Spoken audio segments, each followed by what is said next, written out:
Most clergy begin, it's nice to be here at St. Stephen's. And it is, though I would probably be here, but at a later time anyway. But St. Stephen's is a welcoming place and an easy place, I think, for visiting clergy to be. We live in Ocean Isle Beach, and now I seem, being retired, to have a lot more time on my hands. And I don't know what you do of an evening, but last night, Nancy and I watched a little public television. We tried a movie from Redbox, but it was gosh awful. Those actors just must have needed some money. And, you know, some of them were names that you would have thought it would have been an interesting program. But I especially love the variety of public television. And here on the North Carolina-South Carolina border, we have two public sources, both from each state, one from each state. And for me, British comedy and the dramas are interesting and fun. Years ago, maybe you became aware of Hyacinth and Richard, and everybody knows the Hyacinth somewhere with Royal Doulton and other things. And we can always count on Jean and Lionel, and as time goes by. And I have a bit of vanity here. I don't always like how TV depicts clergy, because the priest in MASH was a little bit wimpy. And there's a guy who appears in numerous British television dramas from time to time who also plays a priest, and he is a mousy looking fellow too. And the Vicar of Dibley, though, was always good for a laugh. Yeah. But do you know Ballykiss-Angel, which is currently being shown? And it takes place in a mythical town in Northern Ireland. Father Clifford is a prime character, and he works for Father McAnally, and boy, he is a stuffed shirt. And there's always Quigley, who's always scheming to make a buck. And there's a pub, Fitzgerald's, where the people gather. And you can sort of picture that, an Irish or English pub. Gordon MacDonald, who is a preacher and a writer, tells a story. He begins, I can't remember the names or where exactly, but somewhere on the southern coast of England, on the Atlantic, there was a pub, and it was a night when it was filled with drinkers, because outside it was storming something terrible and people were gathered for shelter, and of course they were eating and drinking. And it was pretty wild that night. In the midst of all this humanity moving around and laughing and gesturing, there was a waitress with a tray held high of ale and tea and coffee and food, and well, she got jostled a little bit, and the tray went flying. And unfortunately, some of it splashed all over a newly painted wall. And in an instant, the wall was splotched with all this liquid running down. And the proprietor of the pub was immediately angry, because he had just painted the wall himself. And now it looked terrible. And all were silent, because they wondered how he would react. And the waitress stood there wondering what would happen next, and in that silence, suddenly from the corner of the pub, a man spoke out, and he said, if you will permit me, perhaps I can do something about it. And he stepped forward and opened up a little case that he had with him. And the people watching him saw that in the case were a lot of small artist brushes and paints, and they stood aside. The waters opened as the man went to work on this wall that was so stained with all this mess. And he began to sketch first with charcoal. Then he used his paints and did other things an artist does. And as the moments went by and the crowd grew stiller and stiller and quieter, and when the man was through 45 or 50 minutes later, they saw a wall that had been made ugly with all those blotches. Now it was a beautiful thing to behold, and the patches and the splotches had been made magnificent. When the man was finished and he looked at the wall, and everyone gazed with him, and it was almost as if they all gasped together at the beauty of what they were seeing. And then the artist took a piece of charcoal and went over to the lower left-hand corner of the wall and signed his name. And he quickly wrapped up all the tools of his artistry and went out the door into the storm. And when the people looked at the name, they suddenly realized that they had been in the presence and been watching one of England's greatest artists at work. They said to themselves, "My gosh, you know who that was?" They had seen him take something that was ugly to behold and not very much, not good. And he saw that it wasn't just not much, but he knew there were possibilities. And it went from not much and a difficult situation to just right and okay. And when we can read John the Evangelist's version of the feeding of the 5,000 as we did today, and by the way, every gospel has the feeding of the 5,000, and 2, Matthew and Mark, have a 4,000 person feeding. They all vary a bit. John includes the piece about there being enough grass so that the people could sit down. And Matthew and Mark and Luke, so-called synoptic gospels, emphasize the compassion, the caring, the feeling that Jesus had for the people, their hunger, their need of healing, their need of direction. But John's emphasis is on leading the disciples to recognize the power of Jesus at a deeper level, not just that which is on the surface, that which was easier to see. What the people saw in Jesus was not only the one they hoped for, the prophet who would also be their Messiah. This was not only the one who healed, he was compassionate. He could feed the people by making abundance when all they had known was scarcity and hunger and lack. And the intent of the people is to lay hands on him suddenly and make him king.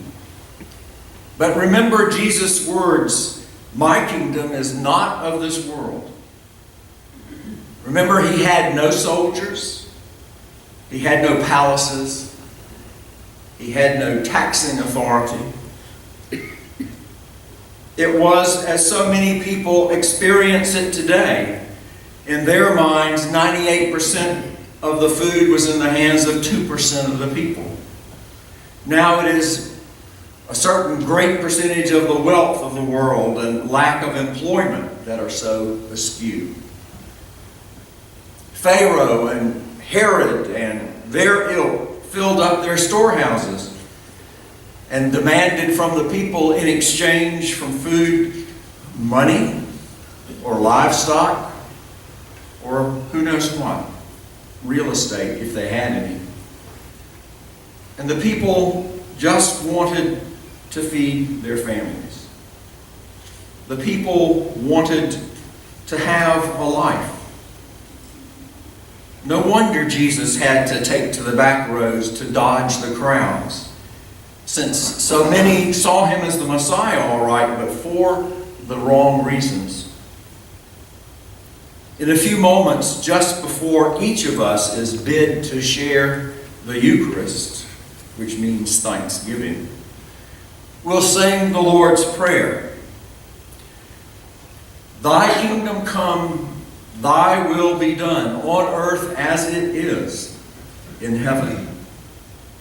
Give us, Lord, if you will, this day our daily bread, not a month's worth, or in the family-sized box so we don't have to come too frequently, but give us our daily bread. Give us our sustenance. Give us our living, that which will not only feed our mouths, our stomachs, but our hearts and our souls.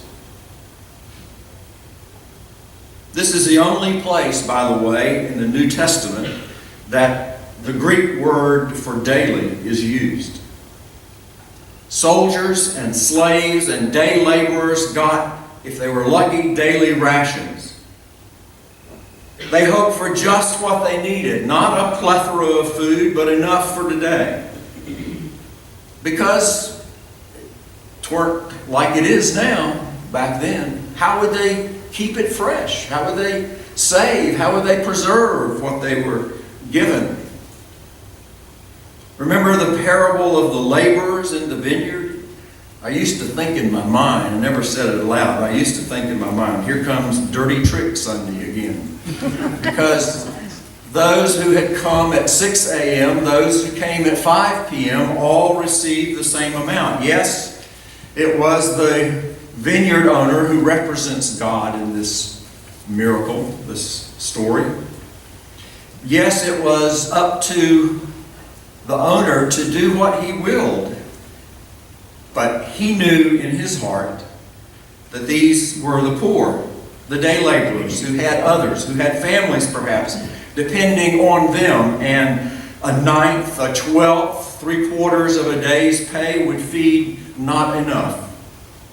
The vineyard owner knew the needs and he gave to all. In which says also those who come to faith as latecomers are just as good as those who've been faithful all of their lives. Remember how Jesus refused to be tempted by Satan in the wilderness to turn the stones into bread? He knew what hunger was after 40 days. And what he would not do for the evil one, he would do for the 5,000. And Jesus said in Matthew, don't worry about your life, what you shall eat, what you shall wear. Look at the birds. They manage. Are you not of much more value to the Father than they are? They neither sow nor reap, yet they're okay. They're all right. And Philip had been hearing all of this lilies of the field and daily bread talk along with the other disciples. And Jesus, as it says, already knew what he was going to do, but he was just doing a quality control kind of thing to see if he was getting through. And he asked, where will we get enough, Philip? Where will we get enough bread to feed these people? And not knowing the mathematics of grace, he pulled out his iPhone and goes to the calculator feature. And he crunches a few numbers and he says, Jesus, 6 months of pay would not buy enough to feed this crowd. And Andrew is standing nearby observing, and he says, there's a boy here who has 5 barley loaves and 2 fish, but what are they among so many? Better send them home. Now barley is the cheapest of the grains in that part of the world. So these were not affluent people. They had not made preparation. Andrew offers a sort of yes, but maybe we can do something. Then Jesus did just what we're going to do. He takes the bread and blesses it and breaks it, gives thanks for it, and distributes it. And we have fairly comfortable places to stand or sit or kneel. Not as soft as grass, but comfortable. And thanks be to God, in the altar guild there will be enough. I'm really sure that it will be that way. And what Jesus wants us to give him so that he can give thanks for and touch or heal and bless is not barley or fish, not even our treasure, but our pain, our brokenness, our failures, even our sinfulness. Because those are the things that we need to have touched by the holy, transcendent one who lived fully. And Jesus lived so fully that his every act and gesture became for us a symbol. The one who offers us daily bread is also the one who is living water and truth and life and the way. And he is the vine of which we're just hoping to be a branch of and be connected to him, who is the high and lifted up one. The good shepherd who is willing to go ahead of us as we attempt to follow his path, his way. And when we stumble or get lost, as we tend to do, he welcomes us home with open arms. Jesus is saying, bring to me all your neediness, your worst traits, your fear, your judgmentalness, whatever you're least proud of. the not so wonderful parts that each of us has. David had his not so wonderful aspects. He who was establishing the line of David, but had a wandering eye. Jesus offers to us not only help for today, but hope for tomorrow, and a continuing presence with us. Years ago, a preacher named James Liggett wrote, "The story always goes on, and there is always cause for hope." Jesus' provision is the truth, a truth running like a thread of gold, running throughout all of Scripture. A truth just as deeply buried in your life and in the life of the people of God together as the body of Christ in this place. The story is not over. And we live out a little taste of that today, just like we do every Sunday. Because every Sunday it is our turn to sit on the hillside and join that group in the gospel. Every Sunday what happened there happens here. Don't ever forget that the bread we share comes directly from one of those 12 baskets of leftovers, of which there's always enough. There is abundance with God, not scarcity, no matter what. As the 12 baskets symbolize the 12 tribes of Israel, indeed we are a remnant of them, part of God's kingdom. Philip answered, 6 months' wages will not meet the need. But yet we know that 5 loaves and 2 fish, along with the grace of God, is more than ample, more than enough. Amen. Amen.